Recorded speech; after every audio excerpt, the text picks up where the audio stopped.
Hello everyone, welcome to ಸನ್ಮಾರ್ಗದ classes. ಬಲ ಮತ್ತು ಚಲನೆಯ ನಿಯಮಗಳು ಪಾಠದ 42ನೇ ಪ್ರಶ್ನೆ. ಸಂವೇಗದ ಬದಲಾವಣೆಯ ದರಕ್ಕೆ ಅನುಗುಣವಾದ ಭೌತಿಕ ಪರಿಮಾಣವನ್ನು ಹೆಸರಿಸಿ. ಇಲ್ಲಿ ಸಂವೇಗ ಅಂದ್ರೇನು?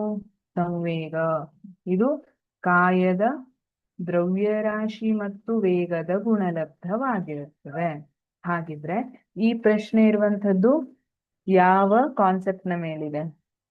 ನ್ಯೂಟನ್ನ ಎರಡನೇ ನಿಯಮ. ನ್ಯೂಟನ್ನ ಎರಡನೇ ನಿಯಮದ ಪ್ರಕಾರ ಏನ್ ಹೇಳುತ್ತೆ? ನ್ಯೂಟನ್ನ ಎರಡನೇ ನಿಯಮ ಸಂವೇಗದ ಬದಲಾವಣೆಯ ದರವು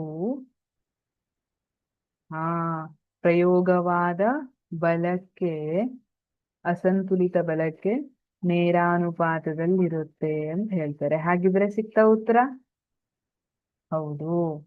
ಬಲ ಬಲ ಸಂವೇಗದ ಬದಲಾವಣೆಯ ದರಕ್ಕೆ ಅನುಗುಣವಾದ ಭೌತಿಕ ಪರಿಮಾಣ ಬಲವಾಗಿರುತ್ತೆ. ಗೊತ್ತಾಯ್ತಾ?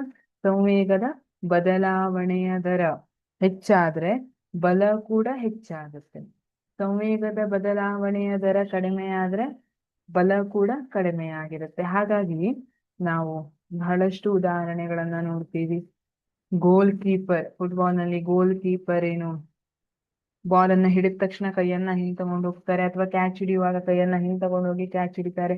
ಸಮಯವನ್ನ ಕೊಟ್ಟು ಆ ಸಂವೇಗ 0 ಆಗ್ತದಲ್ಲ, ಅದಕ್ಕೆ ಸಮಯವನ್ನ ಕೊಟ್ಟು ಆ ಬದಲಾವಣೆಯ ದರಕ್ಕೆ ಬದಲಾವಣೆಗೆ, ಸಂವೇಗದ ಬದಲಾವಣೆಗೆ ಹೆಚ್ಚು ಸಮಯವನ್ನ ಕೊಟ್ಟು ಕ್ಯಾಚ್ ಹಿಡಿತಾರೆ.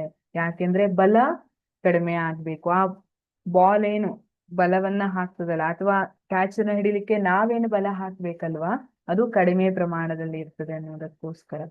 ಹಾಗಾಗಿ ಸಂವೇಗದ ಬದಲಾವಣೆಯ ದರಕ್ಕೆ ಅನುಗುಣವಾದ ಭೌತಿಕ ಪರಿಮಾಣ ಅಂದ್ರೆ ಅದನ್ನ ಬಲ ಅಂತ ಹೇಳ್ತೀವಿ. Thank you.